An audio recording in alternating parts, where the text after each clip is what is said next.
আমরা আমাদের নবীকে সবচেয়ে বেশি ভালোবাসি, যিনি আখিরি নবী, যাকে বলা হয়েছে ওয়ামা আরসালনাকা ইল্লা রাহমাতাল লিল আলামিন।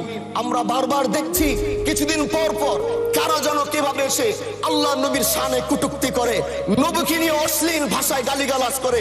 এই দেশের মানুষ নামাজ না পড়লেও যদি কেউ নবীকে কটূক্তি করে তার কলিজা ছিঁড়ে যায়, সে রাজপথে নেমে যায়। আমি বলবো যারা নবীকে কটূক্তি করে, নবীর নামে গালিগালাজ করে, এদের মৃত্যুদণ্ড, এই আইনটাও যেন বাংলাদেশের এই সংসদ থেকে পাশ করা হয়। মাননীয় স্পিকার, এলাকায় বলেছিলাম যে আমরা ন্যায়ের পক্ষে কথা বলবো, ইনসাফের পক্ষে কথা বলবো। তখন অনেকে হাত ধরে বলেছিল, হামজালা ভাই জাতীয় সংসদে যখন যাবেন একটু বললেন হাদি হত্যার বিচারটা যেন হয়। ন্যায়ের পক্ষে কথা বলেছিল, ইনসাফের আওয়াজ দিয়েছিল। আমাদের মতোই যুবক মাননীয় স্পিকার, তিনি এই যে স্বপ্ন বলেছিল এক সুন্দর বাংলাদেশ করবার, রাস্তার ভিতরে সেই স্বপ্ন থামিয়ে দেওয়া হয়েছে।